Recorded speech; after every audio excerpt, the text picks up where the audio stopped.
ধৰ্মপুৰত আমাৰ চামতাত নিৰ্বাচনী সভা হ'ল। ফণীভূষণ চৌধুৰী ডাঙৰীয়াৰ হৈ ৰাতিপুৱা এখন বঙাইগাঁও, গধূলি ধৰ্মপুৰ, গোটেইকেইটা সমষ্টিতে মই প্ৰচাৰ চলালো। 3 লাখতকৈও বেছি ভোটৰ ব্যৱধানত ফণীভূষণ চৌধুৰী বিজয়ী হ'ল। সকলো বিৰোধী আপোনাক টাৰ্গেট কৰি লৈছে, এইটো 3.5 গগৈ হওক, ৰকিবলৈ হওক। আপোনালোকে যি প্ৰশ্ন সোধে আৰু পাব্লিকৰ মুড দুটা কমপ্লিট বেলেগ বেলেগ। পাব্লিকেতো মোৰ লগত নাচি আছে, পাব্লিকৰ পৰা যেতিয়া সাংবাদিকত আহি যাওঁ গোটেই অসমখন বেলেগ বেলেগ লাগে।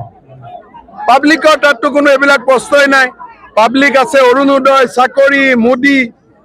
গতিকে আপোনালোকে আহিলে 3 গগৈ সোধা কৰি দিয়ে, কিবা সোধে, এইটো কি লাভ হয়? আজি অৰুণোদয় পোৱা মানুহৰ প্ৰথমবাৰ মই বেছি পালো।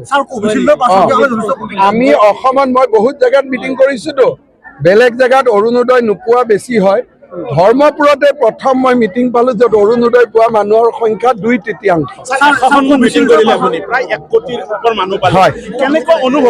বিজেপিৰ ৱেব আছে, ৰিজাল্টৰ দিনাখন গম পাব। বহুত ডাঙৰ ধুবুৰীত তীব্ৰ প্ৰতিদ্বন্দ্বিতা।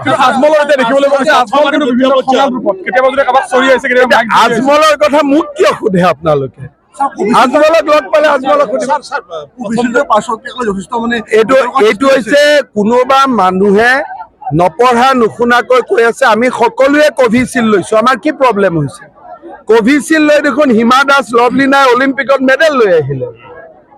কোভিচিল্ড লোৱাৰ পিছত হিমা দাস লভলিনাই দেখোন মেডেল আনিলেগৈ। এইটো ক'ৰ পৰা কি ওলাই গ'ল মিছা মিছি? পাৰ্চেণ্টেজটো এজেণ্টৰ লগত থাকেই। এজেণ্টৰ কেলকুলেশ্যন মতেই ভোট হয়।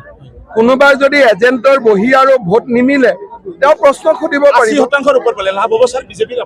মই শতাংশলৈ মই নাযাওঁ, শতাংশলৈ মোৰ ইণ্টাৰেষ্ট নাই। যোনে আহিছে তেওঁ বিজেপিকে আজি চেয়াৰমেনে কৈছে ন 10 তাৰিখৰ আগত ৰিজাল্ট দিব। মই নাজানো আৰু কংগ্ৰেছ ক'ত আছে।